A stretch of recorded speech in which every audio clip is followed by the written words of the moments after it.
পরদিন সকালে বাড়িটা অস্বাভাবিক শান্ত।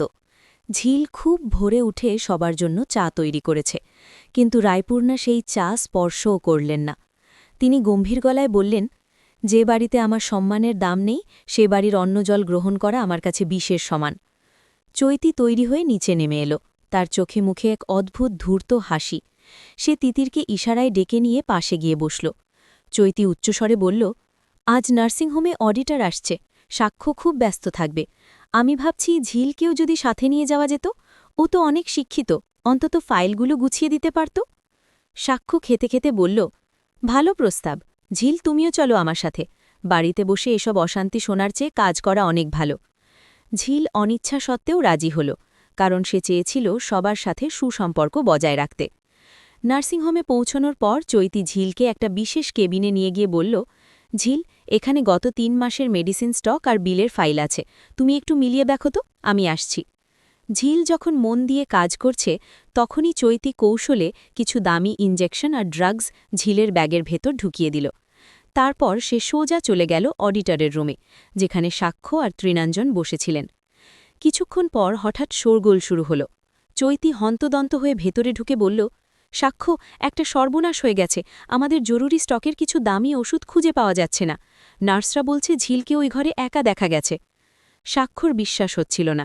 সে ঝিলকে ডাকল। ঝিল আসতেই চৈতি বলল, ঝিল, রাগ করো না, কিন্তু অডিটর সবার ব্যাগ চেক করতে চাইছেন, তুমি যদি একবার তোমার ব্যাগটা দেখাও। ঝিল অবাক হয়ে বলল, আমার ব্যাগ কেন, আমি তো কিছুই জানি না। কিন্তু তল্লাশি শুরু হতেই ঝিলের ব্যাগ থেকে সেই চুরিকৃত ওষুধগুলো বেরিয়ে এলো। পুরো নার্সিংহোম স্তম্ভিত। রায়পূর্ণা ঠিক সেই মুহূর্তেই সেখানে পৌঁছেছিলেন। তিনি চিৎকার করে উঠলেন, দেখেছ সাক্ষ্য, শুধু বাপের বাড়ির জন্য খরচ নয়, এবার সে চুরি শুরু করেছে।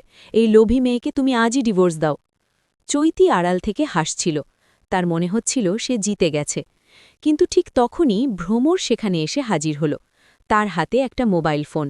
ভ্রমর শান্ত গলায় বলল, চুরি ঝিল বৌদি করেনি মা, চুরিটা সাজানো হয়েছে। সে তার ফোনের ভিডিও প্লে করল। সিসিটিভি ফুটেজ নয়, বরং ভ্রমর কাল রাতে চৈতি আর তিতিরের ফিসফিসানি শুনে সতর্ক হয়ে গিয়েছিল এবং আজকে নার্সিংহোমে লুকিয়ে চৈতির ওপর নজর রাখছিল। সে নিজের মোবাইলে রেকর্ড করেছে কিভাবে চৈতি ড্রাগসগুলো ঝিলের ব্যাগে ঢোকাচ্ছে। ভিডিওটা দেখে সাক্ষর চোখ রাগে লাল হয়ে গেল।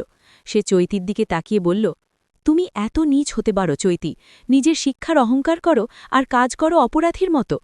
তৃণাঞ্জন ধমক দিয়ে বললেন, চৈতি, এই মুহূর্তেই তুমি নার্সিংহোম থেকে বেরিয়ে যাও, আর কোনোদিন এখানে পা রাখবে না। রায়পূর্ণা মাথা নিচু করে দাঁড়িয়ে রইলেন। তিনি বুঝতে পারলেন যাকে তিনি বিশ্বাস করেছিলেন সেই বিষধর সাপ হয়ে ছোবল দিতে চেয়েছিল। সাক্ষ্য ঝিলের হাত ধরে বলল, আমায় ক্ষমা করো ঝিল, আমি তোমাকে যোগ্য সম্মান দিতে পারিনি। ঝিল স্নিগ্ধ হাসিতে বলল, আমি তো আগেই বলেছিলাম, মানুষ তার কর্মের ফল পাবেই, কেউ আগে পায়, কেউ পরে।